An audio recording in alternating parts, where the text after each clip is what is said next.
Olá, Ninos, olá, Ninas. Professor Jander. Bom, continuamos no conteúdo de propriedades coligativas, na verdade, propriedades dos líquidos, né?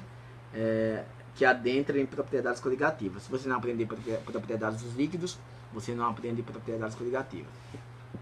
E antes disso, eu quero relembrar uma coisinha para vocês, ó. Que é esse daqui, ó. Que quanto mais volátil o líquido, o que seria volatilidade? Seria a facilidade que um líquido tem de passar para o vapor, beleza? Eu tenho o líquido aqui, ó, e aí ele vai evaporar e vai passar por vapor, beleza? E aí passando por vapor, a pressão de vapor vai ser maior, porque se tem vapor, tem pressão de vapor, lógico, em um ambiente que fechado, tá bom? Considerando ambiente fechado. Então, volatilidade é a facilidade que um líquido tem de passar para o vapor. Quando passa por vapor, maior será a pressão de vapor. Então, volatilidade e pressão de vapor são diretamente proporcionais. E aí vem o ponto de ebulição, certo?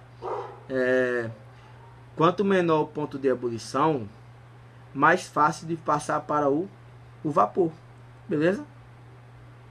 Então não exige muita coisa não. Quanto menor o ponto de ebulição, porque o ponto de ebulição é o quê? Passagem do líquido para o vapor, né? Não é ele que mede a passagem, né? É isso? Então, quanto menor o ponto de ebulição, maior a volatilidade e maior a pressão de vapor. Então, essas setas sempre vão se relacionar assim. Se eu diminuir essa diminui e essa aumenta. Beleza? E a pressão atmosférica, que diz que ao nível do mar a pressão atmosférica é maior, na altitude a pressão atmosférica é menor. Beleza? Vamos lá? Questão 1 diz assim: tendo em vista o momento em que tá borrado aqui, porque na verdade eu tava gravando e o cachorro aqui me atrapalhou, entendeu? E aí eu tive que apagar tudo e aí recomeçar, né, a gravação, mas bom, fica natural, vamos lá. O importante é que eu perdoo ele. Tendo em vista o momento em que um líquido se encontra em equilíbrio, frisei aqui equilíbrio, com seu vapor, leia atentamente as afirmações a seguir. Item 1. A evaporação e a condensação ocorrem com a mesma velocidade? Verdade. Quando entra em equilíbrio, a evaporação e a condensação ocorrem com a mesma velocidade. Não há transferência de moléculas entre o líquido e o vapor? Na verdade, ele está dizendo assim, ó, que o líquido não vira vapor e o vapor não vira líquido. É isso que acontece, viu? O líquido vira vapor, depois o vapor vira líquido. Ocorre a evaporação, posteriormente condensação. Então, isso aqui é falso. Há transferência sim. A pressão de vapor do sistema se mantém constante? Verdade, porque diz que as velocidades se igualam. Então, a pressão de vapor se mantém constante quando atinge o equilíbrio. Verdade. A concentração de vapor depende do tempo? Nada a ver com o tempo. Beleza? Falso. Então, aqui as alternativas falsas ficam 2 e 4. Letra B. Beleza? Marquei letra B. Questão 2. Temos uma solução de partes iguais de água, éter etílico e etanol. Vamos fazer aqui. Como seria a água, o éter etílico e o etanol, né? A água, H2O, né? O éter etílico, né? Éter etílico. Seria etílico, significa como o éter é um oxigênio no meio, né? Éter etílico, né? Éter significa 2 carbonos. Então 2 carbonos à direita e 2 carbonos à esquerda. E o etanol são 2 carbonos também, porque o éter significa 2, só que é um álcool. Eu vou diminuir aqui para vocês poderem visualizar, tá bom? Aí aqui cai o que? Aqui cai, eu coloquei água igual aqui. Aqui cai no conteúdo de forças intermoleculares. Forças intermoleculares é assim, ó. A ligação de hidrogênio, ela é mais forte que a interação de polo, que por sua vez é mais forte do que a força de London. Beleza? E quando isso acontece, significa dizer o seguinte, ó, que na ligação de hidrogênio, a fervura, né, ou a evaporação, acaba sendo mais difícil. Então aqui o ponto de ebulição aqui é maior, a pressão de vapor, o ponto de ebulição é maior, a pressão de vapor é menor, porque forma menos vapor, né? E se forma menos vapor, é porque é menos volátil. E o outro aqui, eu não vou colocar esse, porque eu sei que esse não tem na alternativa, mas esse tem. Esse aqui eu vou inverter. O ponto de ebulição vai ser menor, então vai formar mais pressão de vapor, porque por sua vez vai ser mais volátil. Se é mais volátil, forma mais pressão de vapor. Beleza? Essa é a teoria, tá bom? Então é assim que você vai analisar os casos. Sempre assim, tá bom? Ligação de hidrogênio sempre vai ter as setas dessa forma: ponto de ebulição maior, pressão de vapor menor, volatilidade menor. Dipolo comparado com esse, né? Com esse vai ter as setas ao contrário. Agora comparado com esse vai ter as setas assim, e esse daqui fosse de Londres é que vai ter as setas assim, tá bom? Estou comparando entre dois. Mas como é que eu vou reconhecer a ligação de hidrogênio? Só ver se a molécula tem, se na molécula tem hidrogênio e oxigênio. Porque ligação de hidrogênio seria o que? Seria hidrogênio ligado a um desse daqui, ó, FON. E aí veja que tem H ligado a O. Então aqui é a ligação de hidrogênio, beleza. Aqui não tem, ó, o oxigênio não está ligado a nenhum. E aqui tem, ó, aqui, ó, hidrogênio ligado a oxigênio, ligação de hidrogênio. Então esses dois têm ligação de hidrogênio. Esse aqui é o seguinte, ó, ele tem uma parte polar, que é o oxigênio, né, que é bem eletronegativo. E tem partes apolares, que são os hidrocarbonetos. Lembre o seguinte, ó, todo hidrocarboneto é apolar. Então aqui tem parte apolar e polar. Apolar mais polar. Mas a molécula acaba sendo polar por causa do oxigênio. Então aqui é dipolo, né? Aqui, ó, dipolo é polar. Então eu já sei que essas setas aqui são usadas para esses dois em relação a esse. Bom? Beleza? Então vamos lá. O que ele quer aqui? Os três têm um ambiente fechado. As pressões parciais dos vapores, dos líquidos, estão na seguinte ordem crescente. Vamos lá, né? Eu posso dizer o seguinte, ó, que a maior pressão de vapor vai ser o do dipolo-dipolo. Então esse aqui tem maior pressão de vapor em relação a esses dois. Beleza? Então eu vou colocar aqui, ó, como ele quer em ordem crescente, vem o primeiro, vem o segundo e vem o terceiro. O terceiro é quem? É o éter. Porque ele quer em ordem crescente, ó. Veja que o éter tem maior pressão de vapor. Certo? Ó, porque tá aqui, ó. Dipolo-dipolo tem maior pressão de vapor em relação à ligação de hidrogênio. Aí eu tenho que saber entre esses dois aqui, ó. Esse e o álcool etílico, certo? Veja que esse aqui tem uma parte apolar, tá bom? Porque é hidrocarboneto e uma parte polar. Esse aqui não, esse aqui, ó, a água é polar, certo? E se você for olhar também, a água tem ponto de ebulição 100 graus Celsius. Aqui tem 78 graus Celsius, mais ou menos, né? Sim? 78, certo? E aí vamos lá.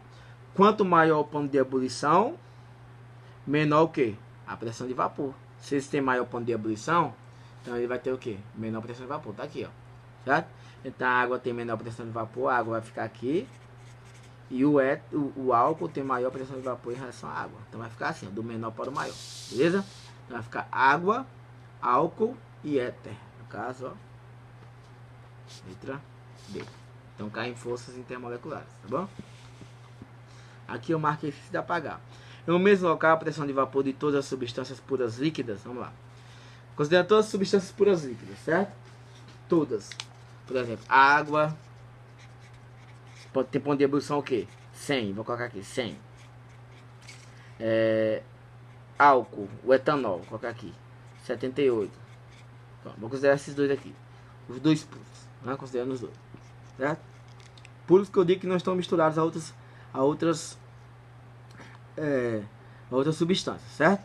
Lógico, o álcool aqui é uma mistura de álcool com água, mas eu vou considerar assim, né? Da maneira que eu estou falando.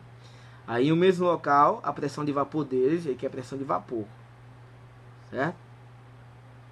Tem o mesmo valor, a mesma temperatura. B, tem o mesmo valor nos respectivos pontos de ebulição. Beleza? Cai nisso aqui, ó. A pressão de vapor sempre vai ter o mesmo valor no respectivo ponto de ebulição. Então, esse é o ponto de ebulição, né? Então, vai ter sempre o mesmo valor, certo? Então, fica a letra B de bola. Bom, esse é o gabarito, certo? Então, veja que a questão diz, é o mesmo local, a pressão de vapor de todas as substâncias puras líquidas tem o mesmo valor, a pressão de vapor tem o mesmo valor nos respectivos pontos de ebulição. Bom, a água vai ter o valor dela, o álcool vai ter o valor dela, então, né? Nos seus respectivos pontos de ebulição, lógico, né? C. Desculpa. Quarta questão.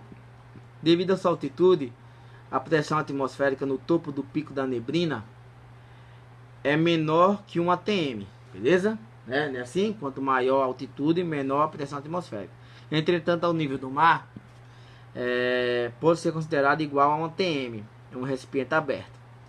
Letra A. Desculpa, é um recipiente aberto. Letra A. A água entra em ebulição a 100 graus Celsius, tanto no topo do pico da neblina, tanto no topo do pico da bandeira como no nível do mar.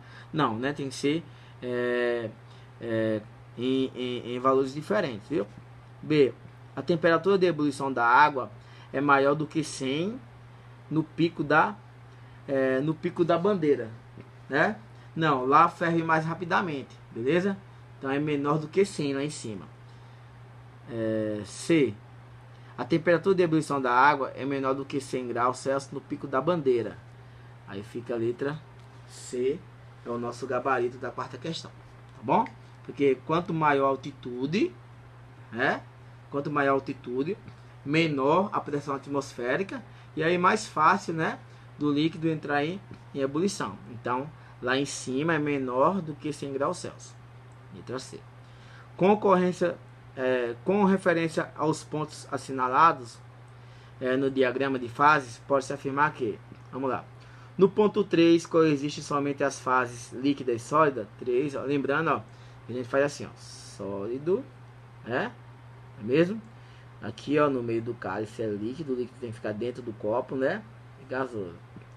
Aí no ponto 3, que é esse daqui, coexistem os 3 estados físicos. Lembra que é o ponto triplo, é mesmo? Então tá errado. B. Eita, não tá dando pra vocês verem não, né? Aqui, ó, sólido, líquido no meio do cálice, né? Gasoso. Aí disse no ponto 3 coexistem somente as fases líquidas e sólidas. Não, aqui é o ponto triplo. Coexistem as 3 fases. No ponto 1 só existe a fase de vapor. Ponto 1, cadê? Não, a parte sólida. Fase sólida. No ponto 4 coexistem as fases líquidas e vapor. 4. Líquida e...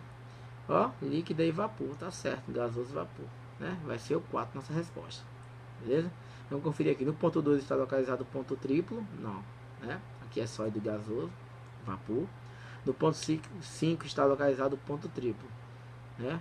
Não, aqui é gasoso. Então fica letra C. Beleza? Bom, essa é a questão 4. Questão 5. Aliás, essa é a questão 5, né? Questão 6. Considere o diagrama que representa o equilíbrio entre fases de água, entre fases da água pura, é mesmo? Aí diz, a linha que representa o fenômeno de granizo o que vem a ser granizo? Quando passa do líquido para o sólido, não é mesmo? Do líquido para o sólido, né? A formação de gelo. Então, do líquido para o sólido, ó, vai ser a linha de 6 para 5. Beleza? E aí a gente vai procurar, ó, de 6 para 5. Aqui, ó. Né? Formação de granizo. Do líquido, né? Para o sólido. Então, fica aí. Beleza?